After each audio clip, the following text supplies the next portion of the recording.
अस्सलाम वालेकुम। Wave FM 96.6 की लहरों पर प्रोग्राम करंट अफेयर्स के साथ मैं हूं फ़ारूक शेख। मैं उम्मीद करता हूं कि आप बिल्कुल खैरियत से होंगे। सामने नाज़रीन, करंट अफेयर्स में मेरी आपके साथ मुलाकात हर हफ्ते की दोपहर 2 बजे हुआ करती है और मुख्तलिफ समाजी मौज़ूआत के हवाले से बात की जाती है। करंट अफेयर्स में उमूमन ऐसे मौजू का इंतखाब किया जाता है जो मौजू अहम भी हो, दिलचस्प भी हो और उसका कोई पॉजिटिव सोल्यूशन भी हमें रिक्वायर्ड हो। तो यकीनन आज ऐसे ही मौजू को हमने चुना है जिसके ऊपर बात करेंगे। आज हम बात करेंगे जी एजुकेशन के हवाले से। एजुकेशन की बेसिकली दोनों डोमेन्स जो हैं, जिसमें रवायती तालीम, जिसको बहुत सारे लोग बुनियादी तालीम भी कहते हैं, उसको डिस्कस किया जाएगा और उसके साथ टेक्निकल एजुकेशन को या स्किल्स को डिस्कस करेंगे। दोनों का मुआवजा भी करेंगे। एक सोच माहिरीन की ये भी है कि रवायती तालीम के साथ साथ आज के दौर में टेक्निकल एजुकेशन बहुत ज़रूरी है और ये दोनों चीज़ें पैरेलल होनी चाहिए। कुछ माहिरीन ये कहते हैं, कुछ नाक़िदीन ये कहते हैं कि चूँकि टेक्निकल एजुकेशन का दौर है तो रवायती तालीम जो है वो जहाँ तक हासिल की जा सके उतनी करें, बाकी आप टेक्निकल एजुकेशन को फोकस करें। सो बेसिकली क्या होगा और क्या होना चाहिए उसको डिस्कस किया जाएगा एजुकेशन के हवाले से। उसके साथ साथ जब हम एजुकेशन की बात करते हैं तो बुनियादी तालीम में बहुत सारे ऐसे कंटेंट्स हैं, बहुत सारी ऐसी बातें, ऐसी चीज़ें जिनके ऊपर बात होना बहुत ज़रूरी है। जैसे हम एजुकेशन सिस्टम में क्वालिटी की बात करते हैं, क्वालिटी के ऊपर हमेशा बात होती है। करिकुलम की बात की जाती है, करिकुलम को कैसे अपडेट किया जाएगा, उसमें कौन सी चीज़ें होनी चाहिए, कौन सी नहीं होनी चाहिए। एग्जामिनेशन सिस्टम की बात करते हैं, ग्रोथ की बात करते हैं, तरक्की की बात करते हैं। ये तमाम चीज़ें आज के शो का इंशाल्लाह हिस्सा होंगी और प्रोग्राम में हमेशा की तरह एक बहुत ही ज़बरदस्त पर्सनालिटी हमारे साथ मौजूद हैं जिनके एक्सपीरियंस से बहुत कुछ हमें सीखने को मिलेगा, बहुत कुछ समझने को मिलेगा। तारुफ करवाने से पहले आपको बताता चलूँ कि प्रोग्राम का हिस्सा बनने के लिए आप डायल करते हैं 0334 1966 966 03341 966 966। आपकी कॉल्स और मैसेजेस को हम शो में शामिल करते हैं और अपने मेहमान के साथ हम उन मैसेजेस को शेयर भी करते हैं। सोशल मीडिया के ऊपर हमें ज्वाइन करने के लिए आप हमें फेसबुक के ऑफिशियल पेजेस वेव एफएम 96.6 और करंट अफेयर शो के पेज के ऊपर ज्वाइन कर सकते हैं। आप हमें देख भी सकते हैं, अपने पैगामात भी हम तक पहुंचा सकते हैं। हम उन मैसेजेस को भी शो का हिस्सा बनाएंगे। तो जनाब बढ़ते हैं प्रोग्राम की जानिब और आज की मेहमान शख्सियत से आपको मिलवाते हैं। आज करंट अफेयर शो में हमें ज्वाइन किया है अवैस बशीर साहब ने। अवैस साहब जो हैं वो माहिर तालीम हैं, माशाल्लाह 14-15 साल से ज़्यादा का अरसा हो चुका है एजुकेशन के शोबे से वाबस्ता हैं और मौजूदा जो है इस वक्त वो लेक्चरार हैं DPS स्कूल फैसलाबाद में और उसके साथ एक अपना इदारा वो भी रन कर रहे हैं। सो मैं वेलकम करता हूँ सर, आपको बहुत शुक्रिया, आपने कीमती वक्त दिया आज के शो के लिए।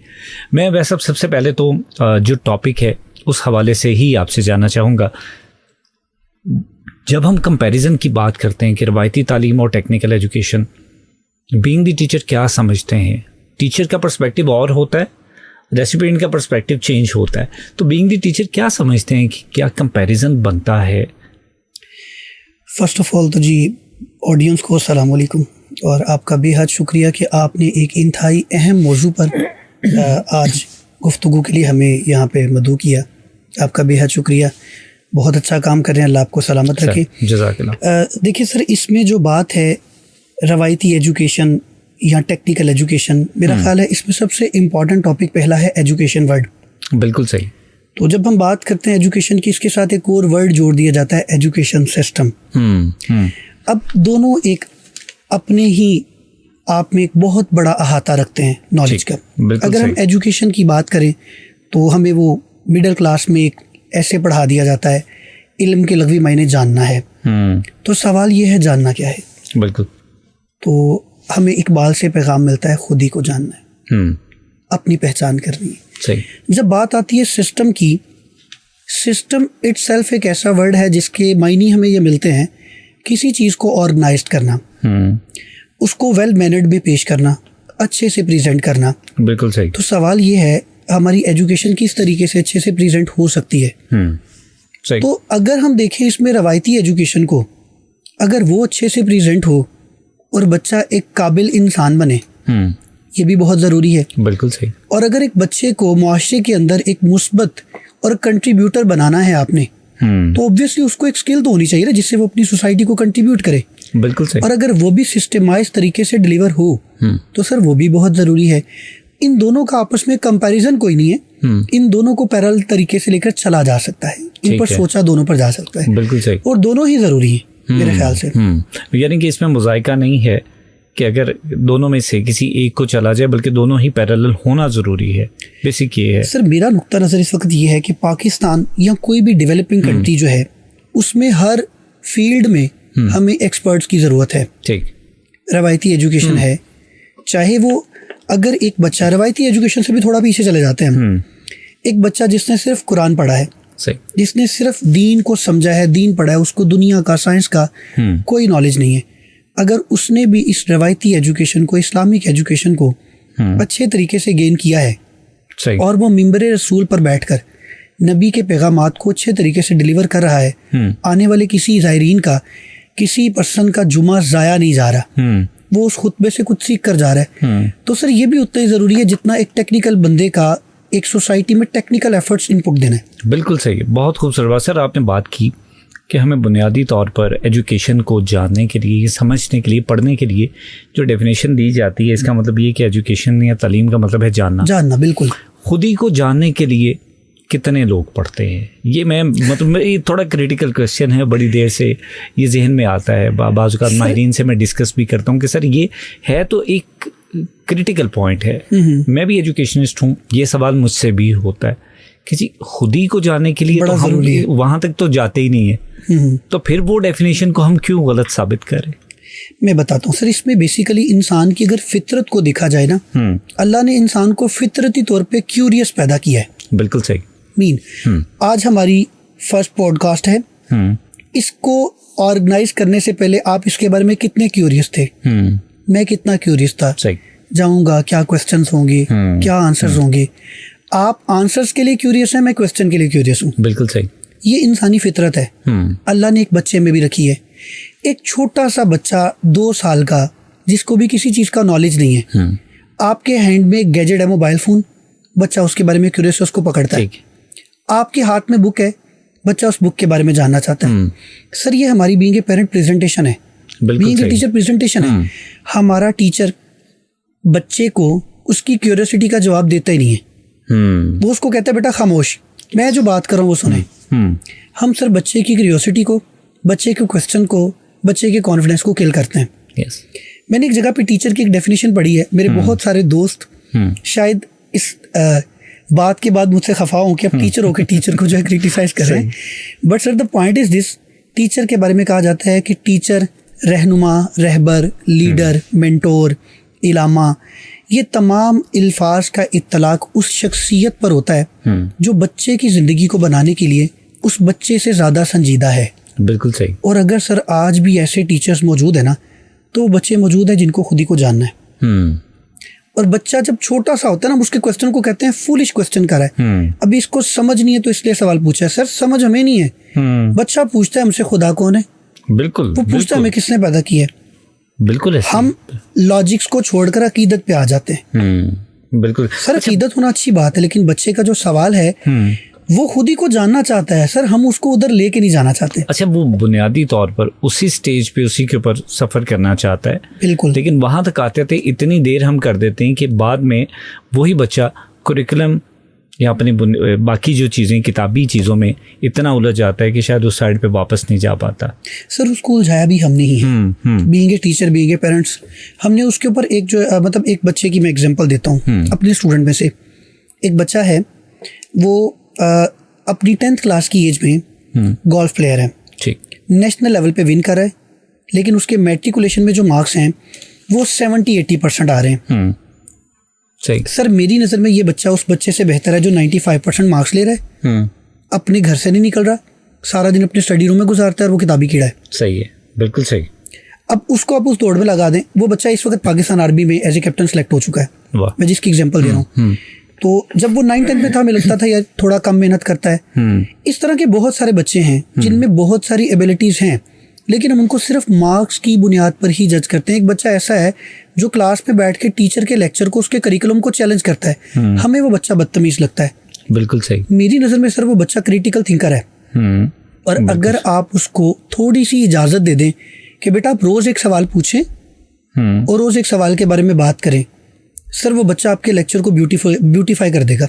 बिल्कुल सही। अच्छा, जैसे भी आपने सवाल की बात की, मैं अक्सर कहा करता हूँ कि बच्चों के जब भी सवाल आते हैं, सवाल कभी अहमकाना नहीं होता, कभी भी फुलिश क्वेश्चन नहीं होता, जवाब देने की सलाहियत होना चाहिए। बड़ी ज़रूरी बात ये अच्छी बात है सर। बच्चों के हवाले से अभी चूँकि आप बात कर रहे हैं कि कुछ बच्चे ऐसे होते हैं जो बाज़ औक़ात उनके अंदर बहुत ज़्यादा तख्लीकी सलाहियतें होती हैं जी, लेकिन हम उनको कंसिडर नहीं करते, उनको वो स्पेस देते नहीं हैं। मैं अक्सर बाअदब और बेअदब बच्चों की कैटेगरीज की जब भी कभी डेफिनेशन करूं तो एक क्वेश्चन मार्क जहन में आ जाता है। आज चलें आपके साथ बैठे हैं तो ये भी एक जिसे कहते हैं ना, एक गिरा खुल जाएगी। जी जी, ऑनर फॉर मी। सर, बच्चों के अदब के हवाले से अच्छे बच्चे की डेफिनेशन के लिए मैनी ऑफ टाइम मैंने डिस्कस किया है इस चीज़ के ऊपर। क्लास में जब जाते हैं कोई भी टीचर बच्चों का जब भी तारुफ करवाएगा हमेशा उस बच्चे की निशानदेही की जाती है जो टॉपर है, बहुत अच्छा पढ़ता है, कि सर ये बच्चा बहुत अच्छा है। उसी क्लास में शायद 2 लाइनें छोड़कर पीछे जो बच्चा बैठा है वो बहुत मुअद्दब होगा, अदब का लेवल बहुत अच्छा है लेकिन पढ़ता एवरेज है, लेकिन उसके लिए वो जुमला नहीं है कि ये अच्छा बच्चा है। तो अगर ये तफरीक वहीं से हम करेंगे, जबकि जो टॉपर है शायद वो आउटस्पोकन भी है, मैं ये नहीं कहता हूँ अदब नहीं करता होगा, बिल्कुल करता होगा, लेकिन अदब का पैमाना मार्क्स या ग्रेड्स के साथ क्यों जोड़ लिया आपने? अच्छा, इसमें पहली तो बात ये मैं बता दूं, मैं बी कैटेगरी का बच्चा हूँ। ठीक है। तो हमारे उस्ताद हमें आज भी याद करते हैं, मैं बच्चों को मिसाल दिया करता हूँ, हमें कहते हैं कि अगर किसी ने अदब सीखना है तो वो अवैस के पास जाए। तो मेरी ये कामयाबी है, मैं अपनी क्लास में कभी टॉपर नहीं रहा, कभी भी टॉपर नहीं रहा। Throughout my career 18 years education है और मैं इसमें खुश हूँ। अच्छा, सही है। सर, मेरी किसी के साथ दौड़ ही नहीं है। ये बच्चे में जाती तौर पे चीज़ें नहीं आती। और सर, जो आपने बात की कि बच्चे के अदब का जो हम डिफाइन कर देते हैं बच्चा अच्छा है, ये हकीकत में हम इसको ऐसे कैटेगराइज कर सकते हैं एक्चुअली जो होना चाहिए, ये बच्चा ब्रिलियंट है, ये बच्चा अच्छा है। बिल्कुल सही, बिल्कुल सही। अगर ब्रिलियंट बच्चा हो सकता है कि अच्छा हो, लेकिन दूसरी तरफ ये भी ऐन मुमकिन है कि एक बच्चा ब्रिलियंट ना हो लेकिन वो बहुत अच्छा हो। उसको मार्क्स के साथ कभी भी नहीं जोड़ना चाहिए। और जो टीचर ये करते हैं सर, उसका इम्पैक्ट ये आता है कि वो बच्चे को कुछ सिखा नहीं पाते।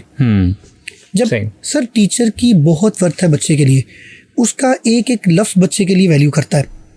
मैं अगर क्लास में एक बच्चे को कह दूं बेटा आप कभी डॉक्टर नहीं बन सकते, सर वो होप छोड़ देगा। बिल्कुल। And I am the reason, उसकी फेलियर की वजह मैं हूँ। बिल्कुल ऐसे ही। मैं हमेशा अपने कामयाब बच्चों के बारे में बात करूंगा, मेरा फलां स्टूडेंट ये बन गया, फलां ने ये कर लिया। सर मुझे वो भी बच्चा याद रहना चाहिए जो क्लास में फेल हुआ था, लाइफ में कामयाब हुआ। बिल्कुल सही। और हम उनको कंसिडर नहीं करते। और ये दौड़ लगाई उनके पेरेंट्स ने एट फर्स्ट। बिल्कुल सही। पेरेंट्स जो है वो बच्चे को अपने बच्चे पे एतमाद नहीं करेंगे। और मेरा ख्याल है कि बल्कि मैं इसमें ये पॉइंट ऐड करूं कि सर जो करियर काउंसलिंग है उसमें सबसे बड़ा बैरियर पेरेंट्स है। वेरी सॉरी, मैं खुद 2 बच्चों का बाप हूँ। बैरियर से कैसे, क्या मुराद लेते हैं आप? सर देखिए, हमारा जो पेरेंटिंग बिहेवियर है वो ये है, हर एक पेरेंट अपने बच्चे को अपने हमसाये के बच्चे की एग्जाम्पल दे रहा है, उसके खाला के बेटे की बात करे, बिल्कुल उसके मामू के बेटे की बात करे, वो अपने बच्चे पर एतमाद नहीं कर रहा, उसको कंपैरेटिव एनालिसिस में डाल रहा है दूसरे बच्चों के साथ। सर उसकी लाइफ डिफरेंट है, उसके घर का माहौल डिफरेंट है, उसके पेरेंट किसी और तरीके से पेरेंटिंग कर रहे हैं। ये चीजें पैरामीटर में मैच नहीं करती। हम इसके बरक्स अगर अपने बच्चे को ये कि बेटा आप ये काम कर सकते हैं, मुझे आपसे उम्मीद है, सर बच्चा कर जाएगा। बच्चा वो सुनता है जो हम बोलते हैं, बिल्कुल वो नहीं जो हमारे दिमाग में। हम बाज़ औक़ात ये टर्म बोलते हैं कि मैं बच्चे पे इसलिए गुस्सा करता हूँ कि किसी गलत एक्टिविटी में इन्वॉल्व ना हो जाए। सर आप उसको डायरेक्टली ये क्यों नहीं कहते कि बेटा हम आपको बाहर अपने दोस्तों के साथ इसलिए नहीं भेजते कि हमें खदशा है कि आप स्मोकिंग पे लग जाओगे, आप बाइक राइडिंग करोगे। सही, बिल्कुल सही। आप उसकी मॉनिटरिंग क्यों नहीं करते? आप उसको अपने खदशात बताते क्यों नहीं है? बच्चा हमें बताता है ना आके कि मेरे क्लास फेलोज मुझे ऐसे ट्रोल करते हैं, मैं इसलिए ये चीज़ डिमांड कर रहा हूँ। सही। पेरेंट्स को भी बताना चाहिए। हमने सर खामखा अपने ऊपर एक खोल ओढ़ा हुआ है। सर अगर पेरेंटिंग का जिक्र किया जाए तो ये तो एक बड़ा वसी टॉपिक है। पेरेंट्स को गाइड करना है, ये किस तरीके से लेकर चलना, और ऐसे में वालिदैन की तरफ से ये सवाल आपको या ये जवाब मिलना कि हमें पता है कि बच्चों को कैसे परवरिश करना है, और दूसरी साइड पे जो हमारे बड़े जिस तरीके से हमारी परवरिश करते थे, अगर वो एग्जाम्पल सामने रखी जाए तो फिर हमें लगता है कि जी वक्त की बात है। वो तब वक्त और था तो आपके लिए चीज़ें आसान थी, आज के दौर में ये चीज़ें बहुत मुश्किल हो गई हैं। सो मुझे ये लगता है कि शायद किसी स्टेज के ऊपर बीइंग दी पेरेंट हम खुद भी समझना नहीं चाह रहे होते। हमें लगता है कि जो तरीका हम अपना रहे हैं वही दुरुस्त है। आप ये जो तरीके बता रहे हैं वो अपनी जगह पर, लेकिन जो हम कर रहे हैं वो ठीक है। सर इसमें पेरेंट के साथ साथ टीचर भी उतना ही कसूरवार है। अब देखिए, हम बहैसियत कौम फ्रस्ट्रेटेड नेशन है। सही। हमें बर्दाश्त नहीं है, हम अपनी फ्रस्ट्रेशन निकालना चाह रहे हैं। एक वक्त होता था, हम सुना करते थे कि पेरेंट्स जब फ्रस्ट्रेटेड होते थे ना तो घर जाते थे, बच्चों को देख के रिलैक्स हो जाते थे और उनको गले लगा के खुशी से सो जाते थे। सही। दिन की थकन उतरती थी। मैंने इसके बरक्स देखा है आज। अच्छा। आज के दौर का जो पेरेंट है वो क्या करता है, वो जब बच्चे को देखता है तो उसको लगता है कि कोई है जिसपे मैं अपनी फ्रस्ट्रेशन निकाल सकता हूँ। वो खुद लाइफ में फेल हुआ डॉक्टर नहीं बना। बड़े रेयर केसेस होंगे ऐसे। ज्यादा है सर। अच्छा, ज्यादा है। सही। मैं बीइंग ए टीचर आपको ये बात बता रहा हूँ। अब मैं इसको थोड़ा कैटेगराइज करता हूँ। एक पेरेंट जो खुद डॉक्टर नहीं बना, वो चाहता है उसका बच्चा डॉक्टर बने, और वो उसको क्रिटिसाइज भी कर रहा है, मेंटली टॉर्चर भी कर रहा है, हार्ड इन्वायरमेंट भी दे रहा है। सही। बिना ये पूछे बेटा आप क्या करना चाहते हैं।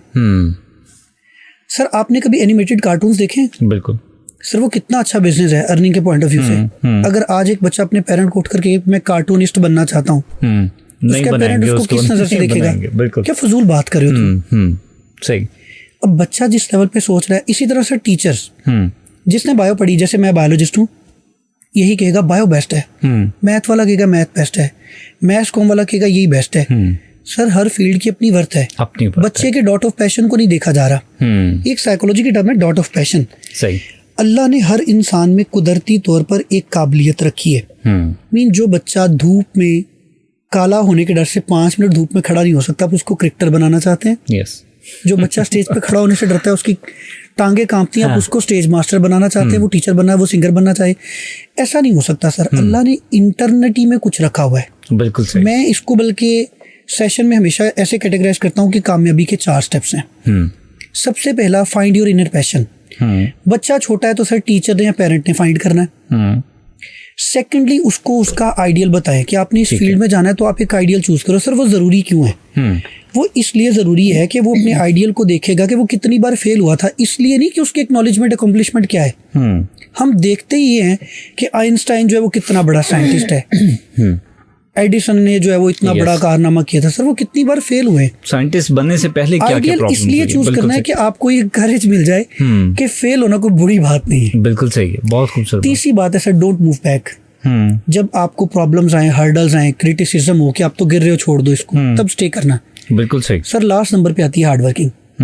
हम बच्चे को जस्ट पहले और आखिरी पॉइंट पे रखते हैं, हार्ड वर्किंग। 3 चीजें भूल जाते हैं, being a parent, being a teacher. बिल्कुल सही है, बहुत खूबसूरत बात। सो जनाब, डिस्कशन जारी है। अवैस बशीर साहब मेरे साथ मौजूद हैं। एजुकेशन के हवाले से आज गुफ्तगू की जा रही है। अभी एक डोमेन को हम डिस्कस कर रहे हैं जिसमें रवायती तालीम को डिस्कस किया जा रहा है।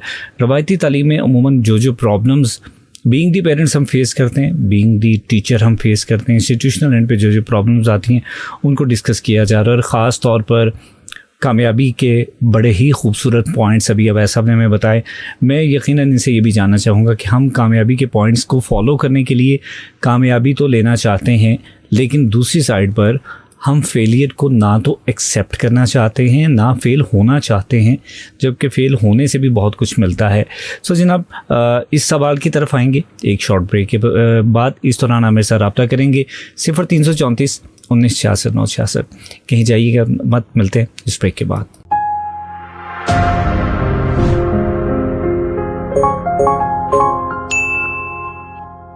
Assalamu alaikum and a very warm welcome to the 3rd season of Knowledge Connect, a flagship program of the University of Faisalabad.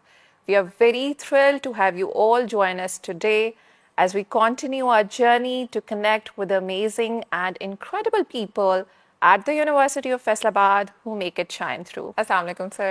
Walaikum salam. How are you, Zama? Good, alhamdulillah. Thank you so much for taking out the time. You're welcome. It's an honor to be here. Thank you. You're welcome. Since you have been part of TUF for quite some time, I would like if you could highlight how your journey has been at the University of Faisalabad. Well, my journey and my relation with the University of जी welcome back. आप सुन रहे current affairs wave FM 96.6 पर और मैं हूं फ़ारूक शेख। मेरे साथ आज स्टूडियो में मौजूद हैं अवैस बशीर साहब। अवैस साहब जो हैं लेक्चरर हैं DPS फैसलाबाद से। अवैस साहब से हम बात करें जी traditional education versus technical education, और अभी रवायती या बुनियादी तालीम को डिस्कस किया जा रहा है, उसमें साथ में जो दूसरा पहलू है जिसको हम तरबियत का पहलू कह रहे हैं उसके ऊपर भी बात जारी है। जब भी तरबियत की बात आती है तो उसमें बुनियादी तौर पर जो पहला पॉइंट ज़हन में आता है वो आता है मोटिवेशन का, कि आपके लिए मोटिवेशन कितनी ज़रूरी है, आपको मोटिवेटेड रहना कितना ज़रूरी है। हम कामयाबी का तसव्वुर तो करते हैं, कामयाब होना तो चाहते हैं, लेकिन मोटिवेटेड रहना नहीं चाहते। सेकेंडली, हमारे पूरे पैशन में या पूरे सफ़र में कहीं भी कंसिस्टेंसी नहीं होती, हम तसलसल नहीं बरकरार रखना चाहते। इसमें मुझे लगता है कि शायद हमारी ज़ात का कोई बराह रास्त तो कसूर नहीं है, चूँकि इन्वायरमेंट इस तरीके का है, हमें जो चीज़ें हमारे तक मौजूद हैं उसकी वजह से भी शायद हमारा तसलसल नहीं बनता, कंसंट्रेशन स्पैम नहीं हम बरकरार रख पाते, वो भी वजह जो है वो नाकामी का बायस बनती है। सो ब्रेक पर जाने से पहले सवाल ये जहन में आ रहा था कि जब भी हम सक्सेस स्टोरी की बात करते हैं, बच्चे जो बहुत ज़्यादा फैसिनेट होते हैं हमेशा सक्सेस स्टोरी से, लेकिन फेलियर को सुनना नहीं चाहते, फेलियर को एक्सेप्ट नहीं करना चाहते। फेल होना अमूमन किसी को अच्छा नहीं लगता, और मैं अक्सर कहता हूँ कि देखें failure is also the part of life. अगर फेल नहीं होंगे तो सीखेंगे कैसे, आपको कैसे पता लगेगा कि आपने मुश्किल में करना क्या है। और मैं अक्सर यहाँ पर बानो कुर्सिया साहिबा का ये कोट भी करता हूँ, एक उनका स्टेटमेंट है उनकी कि हम बच्चों को फेल होना, नाकाम होना नहीं सिखाते। बच्चा किसी मसले में, किसी मुश्किल में आता है तो उसको ये नहीं बताया जाता कि अगर खुदा ना खासा तुम इस मसले में फंस जाओगे तो इससे निकलना कैसे है।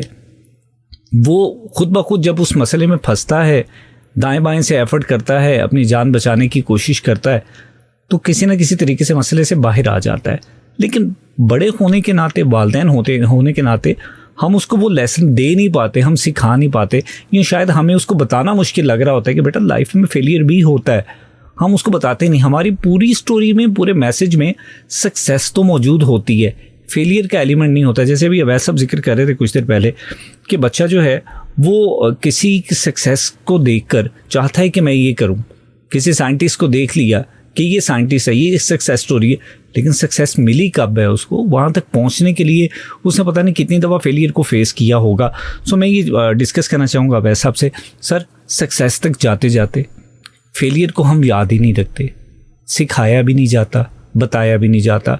मैं ये नहीं कहता हूँ कि ये कसूर है, मैं ये कहता हूँ शायद हमें हौसला नहीं है। सर बेसिकली ना हमने जो ये प्रोग्राम स्टार्ट किया तो उसमें हमने पहली बात की थी एजुकेशन, तरबियत, तहजीब, तमद्दुन। तो एजुकेशन से हमने तरबियत निकाल दी हुई है। सही। और वो एजुकेशन जो बचपन से स्टार्ट हुआ ना बच्चे का, जब वो माँ की गोद में आया तो कहा जाता है माँ की गोद पहली दरसगाह है, तो वहाँ से ही सर हमने इसमें तरबियत स्किप कर दी है। बच्चा क्यूरियस भी है, पूछना भी चाहता है, सीखना भी चाहता है, हम उसको सिखाना नहीं चाहते और हम बच्चे को स्टॉप करवा देते हैं। क्लास में भी यही इन्वायरमेंट है और उसकी जॉब पर भी यही इन्वायरमेंट है। अब एक्चुअली तरबियत कितनी ज़रूरी, आप यहाँ से अंदाज़ा लगा लें कि हमारे पाकिस्तान के अंदर इतने मोटिवेशनल स्पीकर कहाँ से जन्म ले गए, इतनी काउंसलिंग एकेडमीज और ऑर्गेनाइजेशन कैसे बन गई, हमें इस पॉडकास्ट की क्यों ज़रूरत पेश आई। सर एक बच्चा किसी दौर में जब किसी स्कूल से या कॉलेज से पढ़कर निकलता था तो उसके बाहर एक मुहावरा लिखा होता था जो आज भी लिखा होता है, लेकिन वो गलत है। Enter to learn, leave to serve. Sir अब ऐसा नहीं होता, बच्चा लर्न करने के लिए एंटर होता है, लेकिन जब वो लीव करता है तो वो सर्विंग पे नहीं जाता। उसको सर्विंग पे जाने से पहले किसी एक एकेडमी को चूज करना पड़ता है जो उसकी तरबियत करेगी। एक सिंपल सी एग्जांपल लेते हैं, एक बच्चा जिसने ग्रेजुएशन कर ली है, आफ्टर ग्रेजुएशन वो CSS का टेस्ट पास करता है। सही। चले वहाँ तक तो उसको नॉलेज लेना था जो उसकी फील्ड से हटके था, मतलब उससे पढ़ी साइंस, उसके बाद वो करंट अफेयर्स और जनरल नॉलेज ये वो इसके लिए एकेडमी गया। सर जो 15 मिनट का इंटरव्यू है जिसमें उसने कुर्सी पर बैठना है, उसके लिए सबसे बड़ा प्रॉब्लम वो है। बिल्कुल बिल्कुल ऐसे। तो सर 16 इयर्स एजुकेशन में क्या हम उसको चेयर पे 15 मिनट बैठना नहीं सिखा सके? बिल्कुल सही है, बिल्कुल सर। ये इतनी लैक है सर हमारी ये एजुकेशन सिस्टम की तरबियत के पॉइंट ऑफ व्यू से। सही है। और जहाँ तक बात है, मतलब वो तो बड़ा अगला लेवल है कि बच्चे को फेल होना सिखाएं, वो तो तरबियत का सबसे अपर लेवल है। मैं समझता हूँ कि बच्चे के माइंड में ये होता है, और ये सिर्फ पेरेंट्स डाल सकते हैं। मैं अपने बच्चे को कहूँ बेटा मैं आपसे इसलिए प्यार नहीं करता कि आप कामयाब होंगे, मैं इसलिए प्यार करता हूँ कि आप मेरी औलाद हैं, आप मेरे स्टूडेंट्स हैं। अब आप में से कोई बच्चा फेल हो या पास हो तो कोई मसला नहीं, मोस्ट वेलकम। मैं हमेशा मैट्रिक के रिजल्ट के बाद एक स्टेटस लगाया करता हूँ कि जिन बच्चों की 1 या 2 सप्लियाँ हैं, come and enjoy a cup of T with me. Good, very nice. I know issue, आप स्टिल हमारे लिए काबिल एहतराम है। हो सकता है आप स्टडी में फेल हुए, आप लाइफ में कहीं और कामयाब हो जाएं। बिल्कुल सही। और सर फेलियर के हवाले से बड़ा एक सिंपल और स्ट्रेट फॉरवर्ड सा मेरा अपना स्टांस है, शायद गलत हो, आप बेहतर बता सकते हैं। नहीं बिल्कुल ठीक ही होगा। अमूमन हम किसी एक फेज़ में जब भी फेल होते हैं या फेलियर को फेस करते हैं, हमें ऐसा लगता है कि शायद ये हमारी ज़ात का फेलियर है और हम उसको अपनी ज़ात के ऊपर हावी कर लेते हैं। देखिए, एक बच्चा जैसे 8 सब्जेक्ट पढ़ता है, 8 सब्जेक्ट पढ़ने के बाद अगर किसी एक सब्जेक्ट में फ़ेल हो गया है, ओवरऑल तो फेल नहीं है। तो सर हमारी लाइफ का भी तो यही सिस्टम है कि हमारी लाइफ के इतने सेगमेंट्स हैं, किसी एक सेगमेंट में अगर आप फेल हैं, नहीं परफॉर्म कर पाए, तो इसका मतलब ये कि जो बाकी सेगमेंट्स हैं वो तो आपके सक्सेस में। इसको तो फिर ज़ात के ऊपर क्यों हावी उसको किया? इसको ऐसे शॉर्ट कम कर लेते हैं हम, फेलियर इज द फर्स्ट की टू सक्सेस। सर 9 सब्जेक्ट में पास होने के बाद या 8 में पास होने के बाद जो एक 9वें सब्जेक्ट में वो फेल हुआ है ना, यहाँ पे जो उसको पुश मिलना ना, वो 10th क्लास में सारे बच्चों को पीछे छोड़ जाएगा। सही, बिल्कुल सही। जिस बच्चे के 8 के 8 पास हो गया ना, उसको मोटिवेशन नहीं मिली। अच्छा, और दूसरी बात सर, मैं कहता हूँ कि हम लोग कामयाबी के गुलाम हैं, बहैसियत टीचर, पेरेंट और बीइंग स्टूडेंट भी। सही। क्योंकि अगर पेरेंट और टीचर ऐसे हैं तो बच्चों को भी ऐसा बना देंगे। सही। जो आपने बात की, इसी को सेकंड कर रहा हूँ कि हम अपनी ज़ात के ऊपर हावी कर लेते हैं। मैं इसकी मिसाल बच्चों को ऐसे दूंगा, नबी करीम सल्लल्लाहु अलैहि वसल्लम दुनिया में आए, आप सल्लल्लाहु अलैहि वसल्लम से बड़ी शख्सियत कोई नहीं है, बेशक। इस्लाम के नफाज के लिए आए सर वो। जब गए थे दुनिया से तो क्या पूरा मक्का भी मुसलमान था? मैं पूरी दुनिया की बात नहीं कर रहा, सिर्फ मक्का की बात कर रहा हूँ। क्या पूरा मक्का भी मुसलमान था? उसके बाद बहुत बड़ी शहादत दी इमाम हुसैन के कबीले ने। सर क्या पूरा मिस्र या एक शाम भी मुसलमान था? फिर उसके बाद आप ये देखें कि इतने साल बाद, 1400 साल बाद, कल हमारा पाकिस्तान का नेशनल डे भी गुजरा है। अगर इस हवाले से भी हम बात करें सर, तो 14 अगस्त 1947 को जो पाकिस्तान बना, उसमें भी कश्मीर हमसे लूज हो गया। सर कामयाबी के गुलाम नहीं बन सकते हम। बिल्कुल सही। We have to put efforts. Reward कितना देना है, कब देना है, ये अल्लाह जानता है। हजरत यूसुफ का अपने भाइयों के हाथों ख्वार होना कुएं में गिरने का सबब बना। वो कुएं में गिरना उनके बाज़ार मिस्र पहुंचने का सबब बना। सही। बाज़ार मिस्र से फिर वो उनका बिकना अजीज़ मिस्र के घर पहुंचने का सबब बना। अजीज़ मिस्र के घर में पहुंचकर जुलेखा का इल्ज़ाम लगना उनका जेल में पहुंचने का सबब बना। बिल्कुल सही। और 13 साल जेल में बैठना उनका उसके तख्त पर बैठने का सबब बना। बिल्कुल सही, बिल्कुल सही। सर फेलियर्स तो आपको अल्लाह जानता है ना किधर को लेके जा रही हैं। ये तो हमारी नज़र में फेलियर है कि मैं गिरी जा रहा हूँ।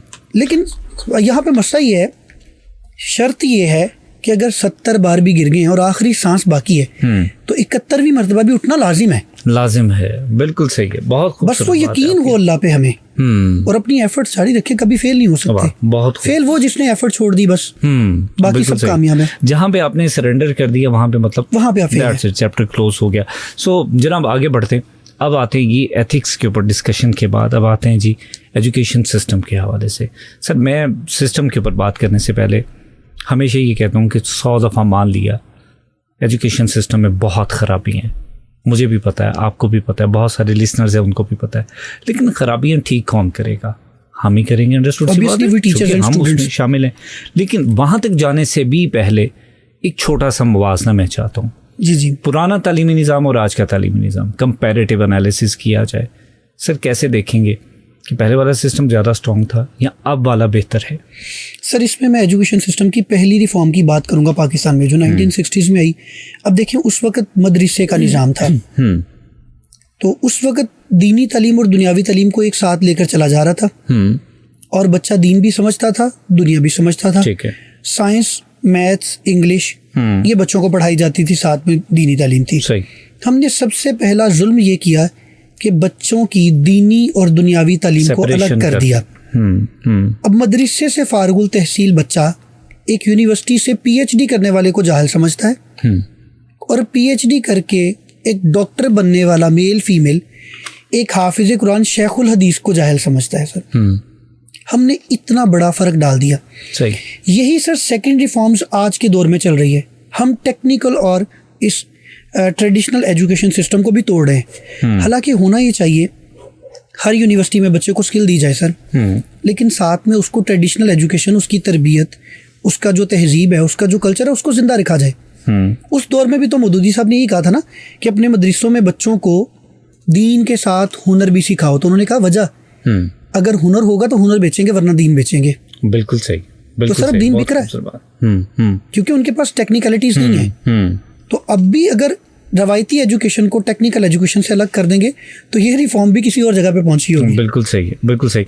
चलो अब जो कि स्कूल एजुकेशन की हम बात करते हैं, स्कूल एजुकेशन को कैसे देखते हैं कंपैरेटिव एनालिसिस में? छोटी क्लासेस में अमूमन जब भी हम कंपैरिजन करते हैं हम कहते हैं कि सिस्टम बड़ा अपग्रेड हो गया। आज के दौर में स्कूल्स में फैसिलिटीज़ बहुत सारी हैं, बच्चों को पढ़ाने के मोड चेंज हो गए, एक्टिविटी बेस्ड लर्निंग आ चुकी है। सर हम लोग पुराने तरीक़ों से पढ़े हैं, तख्तियाँ भी लिखी हैं और स्कूल में ब्लैक बोर्ड हुआ करते थे, चौक के साथ लिखा जाता था। अब वो चीज़ें ऐसे लगता है कि ज़माने कदीम की बात है। लेकिन अगर कंपैरेटिवली हम रिजल्ट्स को देखें, हमें लगता है वो सिस्टम बड़ा स्ट्रॉन्ग था, वो टीचर का मैसेज बड़ा स्ट्रॉन्ग था। क्या लगता है आपका एनालिसिस क्या है? उस दौर का जो टीचर था ना वो बच्चे को बनाना चाहता था। सही। इस दौर का टीचर ये बावर करवाना चाहता है कि मेरी प्रोडक्ट मार्केट में कामयाब हो गई है। सही। मतलब उस दौर में बच्चे के अंदर काबिलियत को उजागर करना, उसकी इंटरनल जो काबिलियत है उसको बाहर निकालना था। अब हम फैब्रिकेटेड चीज़ें उसके ऊपर डाल रहे हैं कुछ। ठीक है। उसका इम्पैक्ट पॉजिटिव भी बहुत है, नेगेटिव भी बहुत है। जैसे अगर देखा जाए तो अब बच्चे को हाथ से अगर बहुत अच्छी राइटिंग नहीं भी आती तो ज़रूरत नहीं है सर, हर बच्चे ने तो कंप्यूटर पर टाइप करके एप्लीकेशन देनी है। So that's good. अब उसको टेक्निकल एजुकेशन सिखा रहे हैं। और ये जो हमारी प्री नर्सरी क्लास से ऑनवर्ड एजुकेशन चल रही है वो काइंड ऑफ विजुअल्स के साथ, बहुत अच्छी चीज़ है ये। और मेरा ख्याल है कि जैसे जैसे टेक्नोलॉजी या इरा चेंज हो, हमें वो उस चेंज को, पॉजिटिव चेंज को एक्सेप्ट करना चाहिए। सही है। और डेवलपमेंट भी यही है, एडवांसमेंट भी यही है। सही। लेकिन प्रॉब्लम इज दिस सर, हम अपनी ज़ुबान में, लैंग्वेज में और अपने लिबास में एडवांस हुए हैं, एजुकेशन में नहीं। अब आप बच्चे को प्राइमरी लेवल तक तो आपने वो एडवांस नॉलेज दे दिया, ठीक है, उसके बाद फिर वही है। बिल्कुल सही है। प्रॉब्लम यहाँ पे आ रहा है, हमने जो सिंगल नेशन करिकुलम अनाउंस किया सर वो एप्लीकेबल अभी तक नहीं हुआ। सर क्यों एप्लीकेबल करना चाह रहे हैं? सिंगल नेशन हो सकता है, बड़ा मुश्किल काम नहीं है। सिंगल नेशन करिकुलम हो सकता है सर, लेकिन ये है कि आप उसमें करिकुलम को उतना अपग्रेड करें ना। आप अपने पीटीबी को उस लेवल पे ले आए। तो यही है कि करिकुलम को अपग्रेड करेंगे तो सिंगल नेशन पे जाएंगे। बिल्कुल। हमारा पीटीबी का जो बच्चा है वो आज भी मलेरिया की एग्जांपल पढ़ रहा है जो 80s की है, और ऑक्सफोर्ड का बच्चा कोविड की एग्जांपल पढ़ रहा है। सही। तो सर दोनों सोसाइटी में सेम पैरामीटर्स पे काम तो नहीं करेंगे ना। बिल्कुल सही। और ये ज्यादती हमारी है। बिल्कुल सही। सर कुरिकुलम का आपने जिक्र किया, कुरिकुलम के हवाले से भी डिस्कशन करते हैं कि मैं ये जानना चाहूँगा कि सर कुरिकुलम को हम अपडेट नहीं कर पाए, इट्स अ लॉन्ग डिबेट। जी जी। लेकिन इसके अलावा बहुत सारी और चीज़ें कुरिकुलम के साथ जुड़ी हुई हैं। मिसाल के तौर पे हम कहते हैं कि हमने कोई इस्लाहात करनी है, हमने बच्चों को ट्रेनिंग्स देनी है, हमने तरबियत करनी है, हमने मोटिवेशनल लेक्चर देना है। सर अगर वो करिकुलम या निसाब का हिस्सा है तो फिर तो ये सब कुछ करना बहुत आसान है। अगर वो इसका हिस्सा नहीं है तो फिर नहीं हो पाएगा। उसके पीछे भी एक सॉलिड ग्राउंड है। उसकी बड़ी वजह ये कि हमारे स्कूल्स में, कॉलेजेस में जो एजुकेशन प्लानर्स पूरे साल के बने हुए हैं उसमें वो प्लानर सारा ख़राब हो जाता है छुट्टियों की वजह से। लास्ट में टीचर के पास इतना वक्त नहीं होता कि अब वो सिलेबस को मुकम्मल करेगा, बच्चों की तरबियत करेगा या उनको कुछ सिखाएगा। सर चीज़ें जो ना, इनको जस्ट वो पहले पॉइंट पे चले जाएंगे हम। एजुकेशन सिस्टम एक कंप्लीट वर्ड है। सिस्टम का मतलब ही चीज़ों को ऑर्गेनाइज करना है। वक्त की कमी नहीं है। सही। वक्त हमारे पास बहुत ज़्यादा है, लेकिन ये कि हम उस टाइम को बिल्कुल भी ऑर्गेनाइज्ड करके चलना नहीं चाहते। सही। हम एक टर्म यूज करते हैं साइकोलॉजी में, लिटिल मोर एफर्ट। ठीक। एक बच्चा जिसने सेकंड पोजीशन ली है, फर्स्ट ली, थर्ड ली है और उनके बाद जो फोर्थ पोजीशन पे है जिसका नाम कहीं भी नहीं आ रहा, सर उन दोनों में बिल्कुल थोड़ा सा फर्क है। सही। A little more. हम वो लिटिल मोर एफर्ट नहीं देना चाहते, बीइंग ए टीचर भी और स्टूडेंट भी। सर पुराने दौर में बज़ में अब की क्लास हुआ करती थी, आई विश कि वो दोबारा हो। सही। जब बच्चों को, सारे स्कूल के बच्चों को एक जगह पे इकट्ठा किया जाए, मिडिल, प्राइमरी और हाई सेक्शन का वो तफारुक ख़त्म किया जाए, एक टीचर सामने खड़ा हो जो सारे बच्चों का उस्ताद हो सही। और वो बच्चों को सिखाए। सर हम में से कौन सा बच्चा है जो नेल्स कट नहीं करता और रोज नहाता नहीं है और रोज सोता नहीं है, रोज जागता नहीं है। हमने वहां पर सीखा कि अगर आप इस तरीके से सोएंगे तो पूरी रात इबादत में, यस, ऐसे उठेंगे दिन का आगाज अच्छा, ऐसे 2 अमल कर लेंगे तो जो आपका नहाना गुस्ल में बदल गया, ये आपका वजू बेहतरीन हो गया, नाखून आपने काटने सुन्नत के मुताबिक।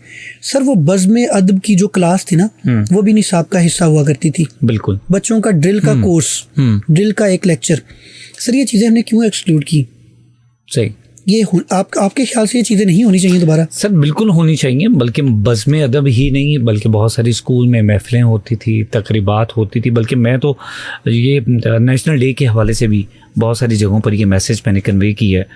एजुकेशन इंस्टीट्यूशंस में मतलब हमारे बचपन में जब भी कोई मेन डे होता था या नेशनल डे होता था, वो ईद होती थी स्कूल की। एक्साइटमेंट अपनी जगह पर, लेकिन उस दिन की मुनासबत से रिलेटेड तकरीबात होती थी, टैबलोस थे, उसकी स्टोरी, उसका लेसन, उसका मैसेज हमें किसी न किसी तरीके से इनपुट दिया जाता था। बिल्कुल ऐसे ही। और वो आज भी याद है, क्योंकि वो टैबलोज में वो करेक्टर्स परफॉर्म होते थे तो पता लगता था कि इसकी कहानी क्या है। तो सर अब तो सिर्फ बच्चों के पास छुट्टी का मैसेज तो आ जाता है, लेकिन पीछे की स्टोरी क्या है वो नहीं पता। फॉर एग्जाम्पल 6 सितंबर की बात करते हैं, 14 अगस्त की बात करते हैं, 23 मार्च की बात करते हैं, नेशनल डेज हैं हमारे। उन डेज के हवाले से जैसी अनाउंसमेंट हो जाएगी कि स्कूल ऑफ है, बच्चों को वही एक्टिविटीज़, मैं तो खुद इस चीज़ के हक में कि बच्चों को वो एक्टिविटीज़ दोबारा करवाएं, ये रूटीन का हिस्सा सर हो। बात ये ना कि हम करिकुलम में इन चीज़ों को काउंट नहीं करें, और यही ज्यादा है। करिकुलम जस्ट किताब नहीं है। मतलब इसका मतलब ये हुआ कि मैं आपकी बात से बिल्कुल एग्री करूं कि करिकुलम में अगर ये चीज़ें होंगी तो सिखाया जाएगा, नहीं होंगी तो हम नहीं नहीं सीखेंगे। बिल्कुल ऐसे ही है। बिल्कुल सही है। सो जनाब, करिकुलम में अगर चीज़ें आती हैं तो सिखाना आसान हो जाता है, ये कहते हैं जी अवैस बशीर साहब। अभी चलते हैं एक शॉर्ट ब्रेक की तरफ, ब्रेक से वापस आएंगे, गुफ्तगू को जारी रखेंगे। कहीं जाइएगा मत, मिलते हैं इस ब्रेक के बाद। Faisalabad, it started way back in 2007, to be honest with you. I've completed my graduation MBA from University of Faisalabad. That was in 2008. And then I've already had a chance to serve this institution, of course, precisely. That was back in 10 and 11. And eventually back in 23, I've returned back here. And it's been great. It's been outstanding. Right. So how does it feel, honestly, being a part of the institution, you know, studying here and then working here? In my 17 years of a career, twice had I had the opportunity that I could work at University of Faisalabad, and that was a little more emotional than any other experience I ever had. Because you know you're working at your alma mater, you really know it that this is the place that actually laid the foundation of the professional that you are, the teachers, the institute itself. So yes, it's a little more emotional on my part. This is my personal experience, and I'm being very honest with you on it. It still is, to this very moment. It's great, by the way, having you here. Honored. Thank you. What aspects of TUF's academic culture you think stand out as compared to other institutions? I think the most important thing is that TUF values the ideas a lot. Creativity is like at the helm of this institution. If you have a creative idea, if you have something new, if you believe that you want to pull a new project off, they will just welcome you with open arms. They would like you to come up with the new ideas to break the monotony, and they will give you all these opportunities and resources and inspiration that actually comes from the top management to us. So this is something that I really like about this wonderful institution, is that whatever ideas you have in your mind and you want to, and you're just looking for some prospects that who could actually pay heed to your ideas or give you the confidence that, okay, go ahead.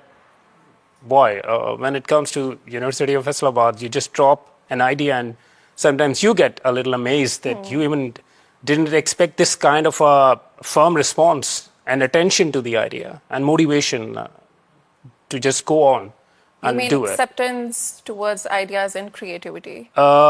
Definitely, and not just acceptance, immediate response, a positive response. That's very crucial whenever there is an idea, because you know what, we get like 65,000 thoughts a day. Yeah. And hundreds of ideas. Yeah. And it's very rare that an idea sticks to you for a long time if it is not put to action. So this is where University of Faisalabad is unique, that the idea will stay alive and it will eventually manifest into a reality for sure. Yeah. Right. Since you are head of international programs, could you please describe us the academic offerings of TUF International Programs? Well, TUF International Programs is a project, it's a very visionary project by our senior leadership, and the idea was actually to bring all those best practices that are in effect as well as academics are concerned globally, and to learn from them and then build on those values and those content, that kind of a content and the teaching methodologies and everything. So we started off way back in 2021, by the way. Right now, we are offering level 4 and 5 with Pearson UK in higher nationals. That is in computing, business, and art and design with fashion and textiles and the specialization. As well as we are also offering top-up for level 6, and we have huge plans, by the way, to just simply deploy full-fledged undergrad and graduate degrees with other universities. So very soon we are about to make the announcements. I mean, it's all cooked up, it's all ready to be served. Right. But within it's a matter of weeks, I would rather say, that we'll be announcing some new projects too. Yeah. Since you were dealing with international programs and international degrees, let's say, what is the core philosophy that derives the approach to international education at your department? The core philosophy is concerned, the idea is very simple, that learners are basically our main stakeholders. जी welcome back. आप सुने current affairs big FM 96.6 पर, और आज current affairs में मेरे साथ मौजूद हैं अवैस बशीर साहब। अवैस साहब जो हैं वो लेक्चरर हैं डिवीज़नल पब्लिक स्कूल फैसलाबाद के, और अवैस साहब से डिस्कशन जारी है रवायती एजुकेशन के हवाले से, और साथ में स्किल्स को डिस्कस किया जा रहा है। सो 2 डोमेन्स, कोशिश तो ये कर रहे हैं कि जितने भी सवाल, जितनी भी बातें जहन में आ रही हैं, सभी को आहिस्ता आहिस्ता कवर करें, लेकिन एक वसी टॉपिक है, इसमें बहुत कुछ ऐसा है कि जैसे कहते हैं ना, मैं अभी ब्रेक में ये बात कर रहा था कि ऐसा लगता है कि जैसे एक पंडोरा बॉक्स है, उसको आपने ओपन कर लिया है तो इसमें बहुत कुछ निकलेगा। जब इस्लाह की बात आती है तो बहुत कुछ सही करने की कोशिश भी की जाती है। अगर हम खुद सही नहीं कर सकते तो कम से कम अपनी कंट्रीब्यूशन तो लाजमी डालेंगे, उसके ऊपर बात तो लाजमी करेंगे कि शायद ये बात जो है ऐवान इक़्तिदार तक जाए, हमारा मैसेज जाए, चीज़ें बेहतर हो सकें। क्योंकि मीनवाइल अगर सिस्टम बेहतर होगा तो उसके समरात हमें भी तो साथ साथ मिलेंगे, क्योंकि हम भी इसी सिस्टम का हिस्सा हैं। Being the educationist, being the student, हम भी सिस्टम में साथ साथ चल रहे हैं, तो अपना हिस्सा डालना चाहिए। और ये मैसेज मेरा आप सबके लिए भी होता है कि आप जहाँ पर जिस भी स्टेज के ऊपर जैसे भी परफॉर्म करते हैं, ये बात ज़हन में रखा करें कि आपकी कंट्रीब्यूशन के बगैर वो चीज़ अधूरी है, तो अपने पॉजिटिव कंट्रीब्यूशन को लाजमी उसमें शामिल किया करें। सो जनाब, बढ़ते हैं आगे डिस्कशन को लेकर। अवैस साहब से मैं जानना चाहूँगा, चूँकि हम बात कर रहे थे जी एजुकेशन सिस्टम में क्वालिटी के ऊपर अभी बात नहीं की, कुरिकुलम को डिस्कस करते आ रहे थे, तो मैं क्वालिटी के ऊपर बात करूँगा। शो से पहले मेरी डिस्कशन जारी थी, तो तब भी मेरा सवाल अवैस साहब से ये था कि सर, नंबर ऑफ़ इंस्टीट्यूशंस बनते जा रहे हैं, बनने भी हैं, वक्त की ज़रूरत भी हमें लगती है, लेकिन दूसरी साइड पे क्वालिटी के ऊपर आके थोड़ा सा क्वेश्चन मार्क भी आ जाता है कि सर क्वालिटी का भी वो लेवल होना चाहिए जिस स्पीड के साथ क्वांटिटी को हम फोकस करें। सर, क्वालिटी एजुकेशन की अगर बात की जाए तो हकीकत बात है, हमारा कंसर्न क्वालिटी नहीं रहा। नंबर अच्छे लेना क्वालिटी एजुकेशन नहीं है सर। मतलब अगर मैं बताऊं, मेरी एकेडमी है, मेरे इंस्टीट्यूशन का रिजल्ट ये है कि बच्चा जो है वो 1200 में से 1150 नंबर ले रहा है, तो क्या गारंटी है कि उसको उतना ही नॉलेज भी है? बिल्कुल सही। इसमें सर ये है कि हमारे पाकिस्तान में नंबर की दौड़ के पीछे हमने एक बच्चों को गेड़ा देना सिखाया। बहुत बड़ी टर्म है, मैं बोल रहा हूँ, लेकिन मैं इसको प्रूव करूँगा कैसे। हम बच्चे को क्या सिखाते हैं 9th 10th में FSC में? पेपर राइट कैसे करना है, जिसको हम पेपर प्रेजेंटेशन कहते हैं। सर, मैं इसको लेमन वर्ड में बोलूँगा, ये टीचर को गेड़ा देना है कि आप पेपर इतना ब्यूटीफाई कर दें, एग्जामिनर देखे वाह खूबसूरत है। अब उसका मेन कंटेंट आप मिस करना, और बच्चे को हम ये सिखा रहे हैं। सही सर, वो बच्चा लाइफ में भी यही करेगा। और हमारी जो बात पे क्वालिटी एजुकेशन की बात है सर, हम बच्चे को डी वैल्यू कर रहे हैं। अब हमारे पाकिस्तान में, जब पाकिस्तान बना 1960s में, अगर हम एजुकेशन सिस्टम की बात करें तो तब हमारे पास कितने मेडिकल इंस्टीट्यूशन थे बच्चों को डॉक्टर बनाने के लिए, कितनी सीट्स थी और आज कितनी सीट है? बिल्कुल सर, सिर्फ फैसलाबाद का जो एप्लीकेंट है सिर्फ फैसलाबाद का, this is more than 40,000 FSC medical का। बिल्कुल सही। और हमारे पास सीट्स जो है वो जस्ट 3800 है गवर्नमेंट इंस्टीट्यूशंस की। बिल्कुल। सर ये क्यों, ये ज्यादती नहीं बच्चों के साथ? देखिए, बच्चे को परफॉर्मेंस पर कहा जाए कि आप इस जॉब के काबिल नहीं है, हम समझ सकते हैं कि आपने कुछ एनालिसिस किया होगा, आपका कोई पैरामीटर को स्केल होगा, लेकिन हम बच्चे को जब MBBS में एडमिशन नहीं दे रहे तो हम उसको ये कह रहे हैं कि आप पढ़ने के काबिल नहीं हो। क्या आप इस चीज को एज्यूम कर सकते हैं? सर ये कितना बड़ा स्टेटमेंट है। बिल्कुल सही। यही बच्चा जब यहाँ से पाकिस्तान से बाहर जाता है, किर्गिस्तान में जाता है और यहाँ ये चाइना में चला जाता है, वहां से MBBS करके आता है तो वो हमारे डॉक्टर से अच्छा परफॉर्म करता है। मेरे कई स्टूडेंट्स हैं। सही। तो सर ये ज्यादती नहीं उन बच्चों के साथ? बिल्कुल सही है। बिल्कुल। आप उनको ये कह रहे हैं कि आपको यहाँ पे नंबर ऑफ इंस्टीट्यूशंस बढ़ाने हैं जो डॉक्टर्स प्रोड्यूस करें, अच्छे डॉक्टर्स प्रोड्यूस करें, लेकिन आप उनको कह रहे हैं पढ़ नहीं सकते। यही काम इंजीनियरिंग फील्ड में हो रहा है। सही। और सर यही हमारी टॉप क्रीम है जो बच्चे मेहनत से कॉन्सेप्चुअली नंबर ले रहे हैं ऊपर। बिल्कुल। क्योंकि FSC मेडिकल में जब आपने MD कैट में 160 मार्क्स लेने 200 MCQs में से, सर वो ऑब्वियसली कॉन्सेप्ट से ही आएंगे। बिल्कुल सही। वहां पे रट्टालाइजेशन काम नहीं करेगी। तो आप इन बच्चों को तो डिग्रेड कर रहे हैं। सही। सर अगर ये जो सिस्टम, जैसे भी प्रेजेंटेशन की हम बात कर रहे थे, पेपर प्रेजेंटेशन सिखाई जाती है या कुछ चीज़ें इससे रिलेटेड सिखाई जाती हैं, लेकिन हम बच्चों को मार्क्स लेना भी सिखाते हैं। आपने मार्क्स कैसे लेने हैं, आपने कैसे अपग्रेड होना है चीज़ों में, अपने पोजीशंस में। अगर ये नहीं सिखाएंगे तो क्या करेंगे? ना सिखा के भी गुजारा नहीं है। क्यों? आपका सिस्टम बेस करते हैं इन चीज़ों के ऊपर, आप ग्रेड्स के बगैर आपका सिस्टम यहाँ नहीं पे चलता। मैं थोड़ा सा इख्तलाफ करूंगा। मेरा ख्याल है कि गुजारा है अगर हम बच्चों के जहन से निकाल दें कि बेटा आपने इतने % नंबर लेने। सर सिस्टम कैसे एक्सेप्ट करेगा? मैं एक छोटी सी मिसाल आपको दे देता हूँ। आपने अभी जिक्र किया MD कैट का। MD कैट में बच्चे के मैक्सिमम मार्क्स, और कॉन्सेप्चुअली वो मार्क्स लेना चाहेगा और कोशिश भी करेगा क्योंकि उसको डॉक्टर बनना है। वो बच्चा वही MD कैट के लिए अटेम्प्ट करेगा जिसने FSC में बहुत अच्छा पढ़ा हुआ है। जो एवरेज बच्चा है वो वहां तक जाने के लिए नहीं सोचेगा। बिल्कुल क्यों नहीं सोचेगा? क्योंकि सिस्टम ने उसको मार्क्स के साथ कनेक्ट कर दिया। आपके जितने भी कंपटीशन एग्जाम्स में उमूमन वो बच्चे अपीयर होते हैं जो आउटस्टैंडिंग परफॉर्मेंस में होते हैं, और ख़ास तौर पर अपने ग्रेड्स को लेकर आपके जहाँ पे सिलेक्शन रिक्रूटमेंट क्राइटेरियाज हैं, सर मार्क्स को प्रायोरिटी दी जाती है। तो सिस्टम से तो हम बाहर नहीं निकल पाएंगे, तो फिर कैसे एवरेज स्टूडेंट को आगे हम सिस्टम में एक ब्रेक देना जरूरी है। अब मैं सोल्यूशन की तरफ आ रहा हूँ, जो आपका क्वेश्चन भी सोल्यूशन के पॉइंट ऑफ व्यू से है। सर ये देखें, अगर मैं अपने बच्चों को ये बात बता दूं कि बेटा अगर आपकी जो कैपेसिटी है वो 60-70 वाली है, आप ना फाइट करें MBBS के लिए। सही। मैं आपको अदर ऑप्शंस बताता हूँ जिसमें इतनी कामयाबी है अदर देन MBBS। आपको प्रोटोकॉल भी मिलेगा डॉक्टर वाला, आप हॉस्पिटलाइज जॉब भी करेंगे, आप अच्छी परफॉर्मेंसेस भी देंगे, MBBS की दौड़ छोड़ दें। मसला ये हम बच्चों को वो अवेयरनेस नहीं दे रहे, स्पेशली इन फैसलाबाद और इससे भी जो छोटे सिटी हैं उनमें। सर बच्चों को अवेयरनेस नहीं है, करियर काउंसलिंग नहीं है, वरना वो बच्चा कभी इस दौड़ में ना जाए। अब जो रही बात की जो दौड़ है, सर जिस बच्चे के कॉन्सेप्ट हैं, जिस बच्चे को अच्छा आता है वो बच्चा, और जिसकी प्रेजेंटेशन अच्छी, इनमें जस्ट 1 से 2% ग्रेड्स का फर्क पड़ेगा। ऐसे ही है। हम उस 2% की दौड़ को अगर छोड़कर उनमें से 60-70% वाले बच्चों को ही साइड पे कर दें तो सर उसमें जो कंपटीशन है खुद ही रिड्यूस हो जाएगा। सेकंड थिंग ये कि हमारे आज के दौर में पेरेंट्स को कुछ चीज़ें एक्नॉलेज करने की ज़रूरत है। सर मेरे हाथ पे अगर स्मार्ट वॉच लगी हुई है, वो मुझे मेरा BP rate, diabetic rate, sorry अपना मेरा जो ग्लूकोज कंटेंट है या मेरा टेम्परेचर मुझे बता रहा है। 90% गली मोहल्लों के डॉक्टर तो इसी चीज़ पे चल रहे हैं। बिल्कुल। मेरा BP चेक कर दें, मुझे टेम्परेचर बता दें, मेडिसिन दे दें। तो सर आज तो अगर मैं अपनी मिसेज को घर में ला के मेडिसिन देता हूँ तो पहले गूगल करेंगे उनको इसके साइड इफेक्ट्स क्या है, मैंने इसको लेना, इनटेक करना, नहीं करना। ठीक है, मतलब वो मदर डॉक्टर से ज्यादा जानती है। वो पहले सर्च करेगी मेरा बेबी अगर मदर फीड पे है तो मैं इस मेडिसिन को एक्नॉलेज करूँ या ना करूँ। सर आप अभी भी बच्चे को कह रहे हैं MBBS करो।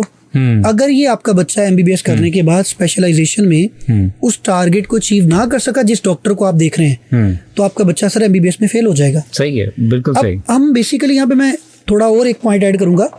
हम बच्चे का कंपैरिजन कर रहे होते हैं एक टॉप रैंक के डॉक्टर्स के साथ। मतलब फैसलाबाद में अगर मैं बात करूं तो जो एक वो बेहतरीन ये न्यूरो सर्जन है इनाम साहब, उनका नाम अभी तक रिप्लेस नहीं कर सका पिछले 20 सालों में कोई। शाहिद हीरा साहब अगर थेरेपिस्ट है, उनका नाम भी, मतलब इस तरह के बहुत सारे लोग हैं। तो सर वो आपका बच्चा आते ही उस फील्ड में उस जगह पे नहीं पहुंचेगा जहाँ पे आप दिख रहे हैं। रोल मॉडल तो होना जरूरी है। हाँ जी, जरूरी है। ये बात मैंने खुद भी की है। लेकिन सर उसको डिफरेंट फील्ड्स में आप एक्सप्लोर करने की कोशिश करें। आप उसको खुद ना बताएं कि आपने इस फील्ड में जाना है। सही, बच्चे को अलाउ कर दें कि बेटा आपकी मर्जी। कुछ मुझे ये भी लगता है कि आज के दौर में शायद बच्चों को उस तरीके से नहीं बताया नहीं जा सकता, क्योंकि बच्चा खुद बहुत ज़्यादा एक्सप्रेसिव या आउटस्पोकन है अपने डिसीजंस को लेकर। सर मैं यहाँ पे एग्जांपल कोट करूँ, कॉलेजेस में, यूनिवर्सिटीज़ में ये देखते भी हैं कि बहुत सारी जगहों पर बच्चा भी फैसला कर रहा होता है कि जी अब मुझे ये करना है क्योंकि मेरी चॉइस ये है। मैंने अपने DPS में सर उन बच्चों को देखा है जिन्होंने, मतलब एक बच्चे की मिसाल देता हूँ, साद अमजद 2019 में बोर्ड में 3rd पोजीशन ले रहा है डिवीजन में, ओवरऑल 2017 में, सॉरी 19 में FSC पास आउट होता है, 1083 नंबर है उसके 1100 में से मैट्रिक में, और FSC में तकरीबन राउंड को 1000 के करीब नंबर ले रहा है। सही। वो बच्चा उसूलुद्दीन पढ़ता है शौक से। बाप उसका कहता है कि बेटा तुम किधर जा रहे हो, क्रिटिसाइज करते हैं उसको, लेकिन बाद में इजाजत दे दी। अब वो बच्चा MPhil उसूलुद्दीन शरिया लॉ में करा है, और आप इमेजिन कर सकते हैं शरिया लॉ के लोग पूरे पाकिस्तान के अंदर शायद 100 में से हैं। बिल्कुल सही, बिल्कुल सही। इसी तरह उसी का एक क्लास फेलो बच्चा जो है वो लॉ में गया सर FSC मेडिकल के बाद 1003 नंबर लेने के बाद। बिल्कुल सही। ऐसी एग्जांपल मौजूद है। हम बच्चों को सर अगर पॉइंट आउट करना छोड़ देना, उसे कहें कि बेटा ठीक है आप जो करो उसमें परफॉर्मेंस 100% दो। पेरेंट्स की ये डिमांड नहीं है, पेरेंट्स की ये डिमांड है जो मैं नहीं कर सका था वो तुम करके दिखाओ। मैं डॉक्टर नहीं बना, तुम बनो। अच्छा सर ये जुल्म नहीं है बच्चों के साथ? सर बिल्कुल है। अब मैं एग्री करता हूँ आपकी बात से कि अमूमन यही होता है कि हम बहुत सारी अपनी ख्वाहिशात, अपने मैसेजेस जो हैं वो बच्चों के लिए छोड़ देते हैं कि अगर मैं अपनी लाइफ में ये अचीव नहीं कर सका तो बेटा तुम करोगे इसको। और बाज़ वक़्त बच्चा जो है वो उस डिटर्मिनेशन के साथ अपने टारगेट्स को अचीव नहीं कर पाता, और पूरी लाइफ का एक रिग्रेट जो है वो आपको भी बाद में रहता है और बच्चा भी उसमें परेशान रहता है।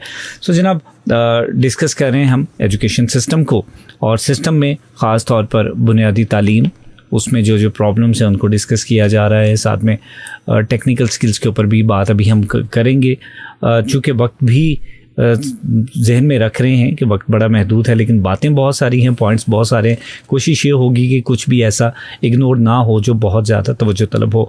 सो अभी एक ब्रेक का वक्त हुआ चाहता है, ब्रेक से वापस आएंगे तो उसमें कोशिश करेंगे कि स्किल्स के ऊपर भी बात की जाए, टेक्निकल एजुकेशन की अहमियत को डिस्कस किया जाए, और साथ में अभी तक की जो डिस्कशन है उसके जो सोल्यूशंस हैं वो क्या क्या हो सकते हैं उनको भी डिस्कस करेंगे। सो जनाब कहीं जाइएगा मत, मिलते हैं इस ब्रेक के बाद। And everything evolves around them. This is actually not just international programs. It's the core philosophy of University of Faisalabad. Right. That everything actually evolves around the learners, and we are here to support them in any way possible we can. So you go to any department, either it's academic or it's administrative. When a student enters the department physically, they start feeling it like that they are being valued, because this is what we are here for. This is what we come here for. Here to make the lives better, and that's not just limited to classrooms.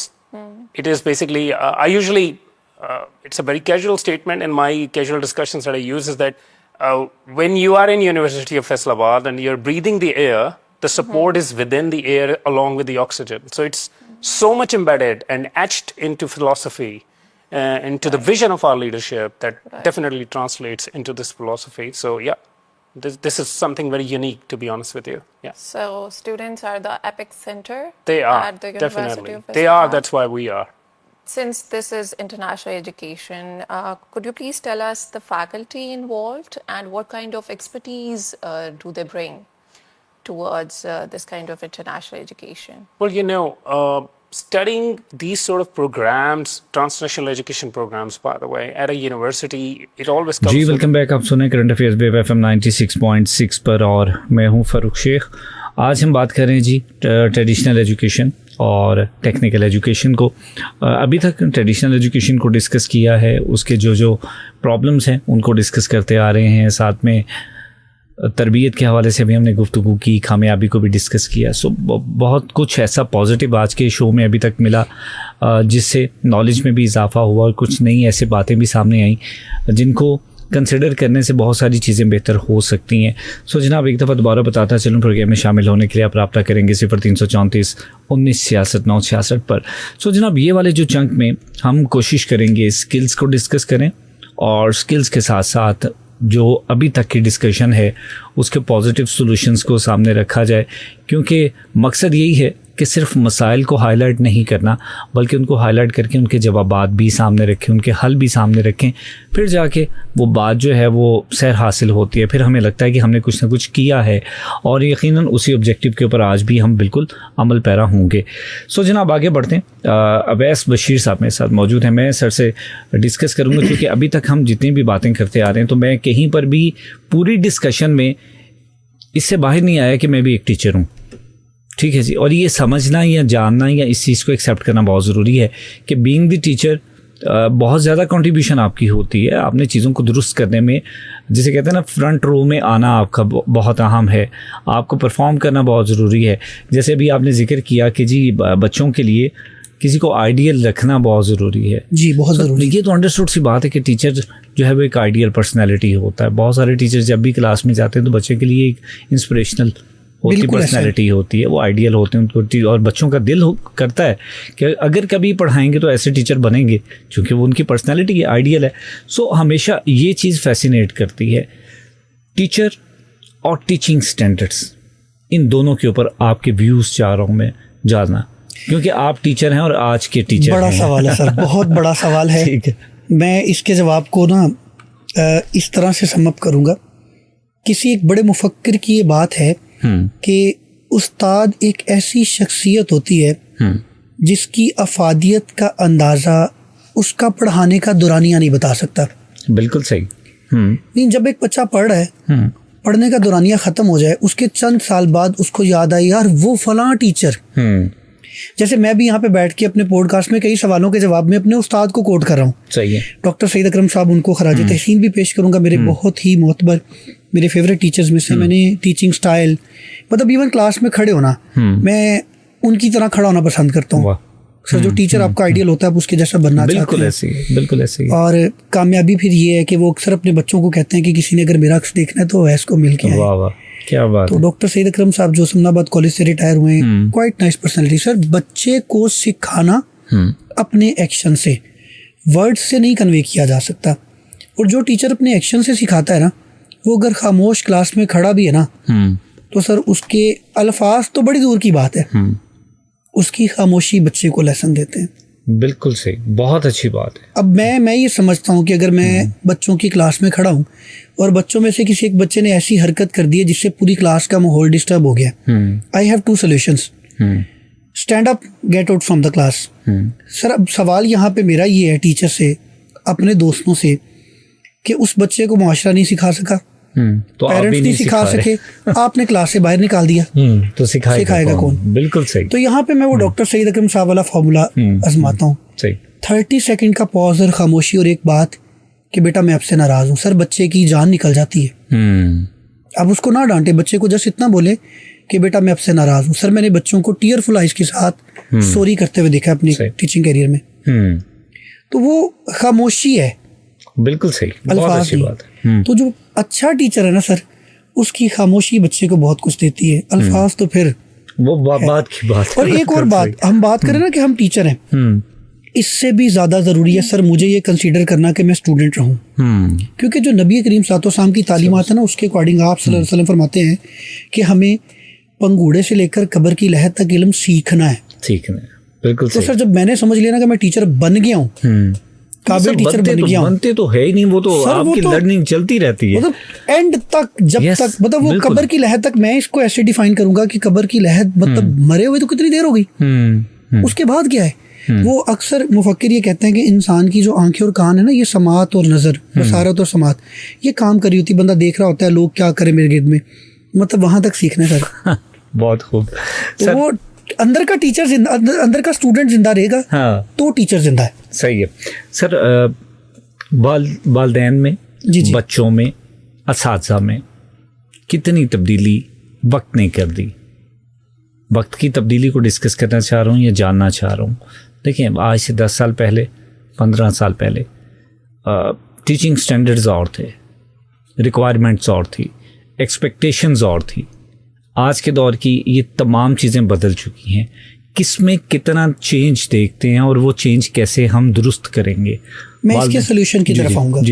Sir change जो है वो बुरी चीज नहीं होती, उसको accept ना करना बुरी चीज है। ठीक है। और दूसरा ऐसे एक्सेप्ट करना कि आप पुरानी रवायत को भूल जाएं, ये भी नुकसान है। बिल्कुल सही है। मैं दोबारा बोलूंगा, मतलब चेंज को एक्सेप्ट ना करना जितना नुकसानदेह है, चेंज को एक्सेप्ट करके पुरानी रवायत को भूल जाना ये भी उतना नुकसानदेह। अब इसकी मैं मिसाल देता हूँ।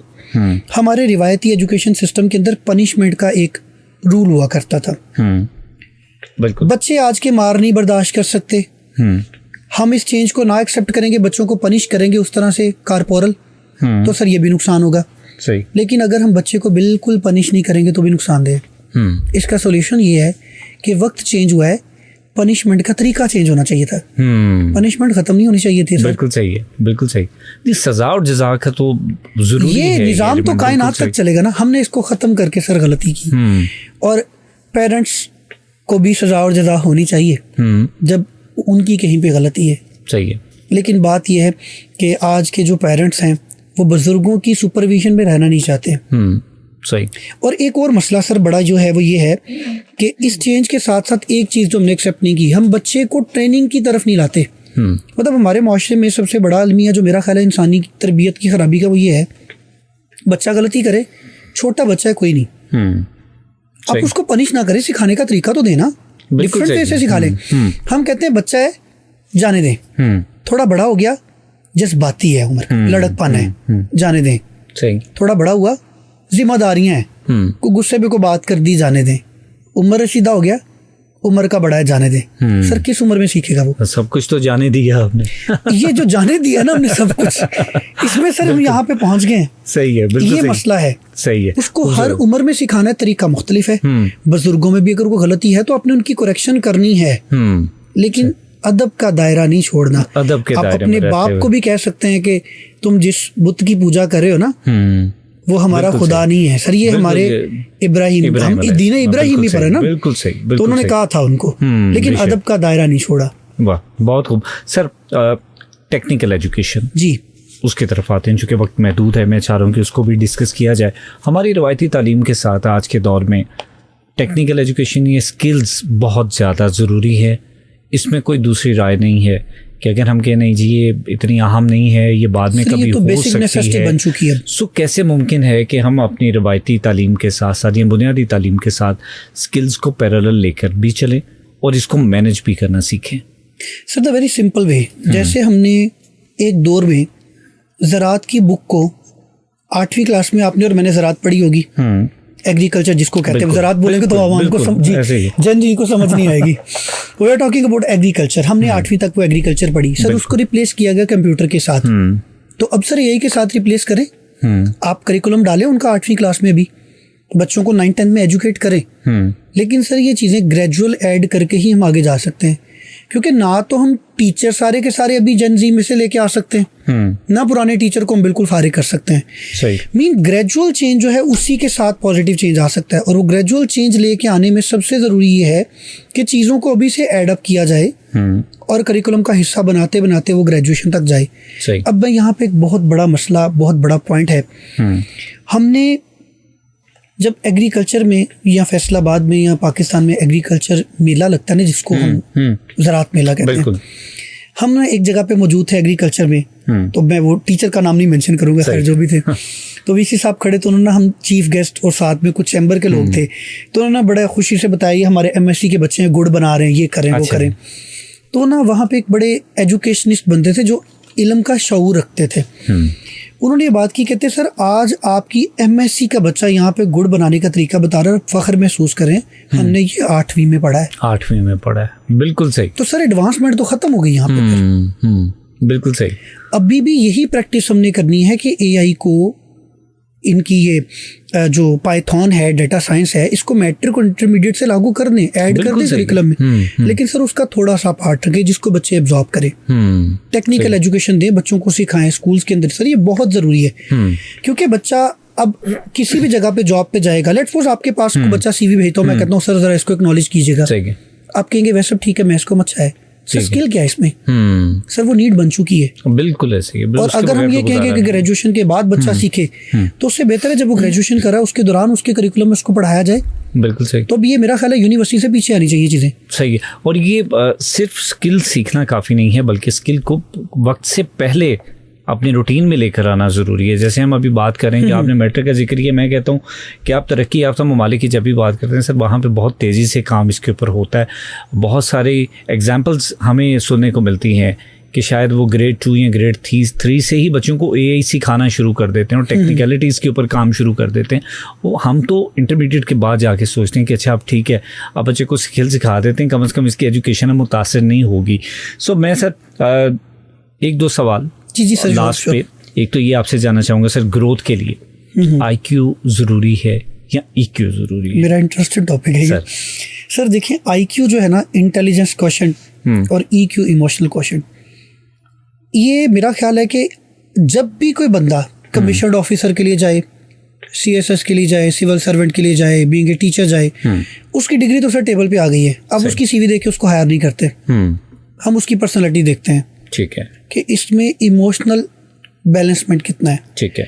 और इसको ना मैं ऐसे डिफाइन करूँगा, आप ये समझें कि एक बच्चे की जो इंटेलिजेंस है वो उसकी गाड़ी का मॉडल है। सही। और इमोशनल क्वेश्चन या उसकी जो पॉजिटिविटी है ये उसकी ड्राइविंग स्किल है। सही है। सर एक बच्चे को मर्सिडीज दे दे और उसको अगर ड्राइविंग स्किल नहीं है ना, वो ठोक देगा। बिल्कुल ऐसे। और अगर मैं हैरान है ना, 2002 मॉडल भी, उसके पास वो इमोशनल क्वेश्चन है, उसके पास ड्राइविंग स्किल है, सर वो मंजिल पे पहुंच जाएगा। तो मेरा ख्याल ये है कि इंटेलिजेंट होना काफ़ी नहीं है, आपका इमोशनली स्टेबल होना। और हमारा पूरा माशरा इस वक्त इमोशनली इनस्टेबिलिटी में है। नहीं है, बिल्कुल सही है। साइकोलॉजिकली फिट होना बहुत ज़्यादा ज़रूरी है। और बड़ी बात ये कि हम इसको एक्सेप्ट ही नहीं करते कि हम इमोशनली डिस्टर्ब हैं। हम कहते हैं कि आपको मैं पागल। सर अब कर लेना चाहिए मेरे ख्याल से, बजाय ये कि देर हो जाए इस चीज़ में। मैं लास्ट क्वेश्चन सर से पूछना चाहूँगा, फिर उसके बाद आपसे इजाज़त चाहेंगे।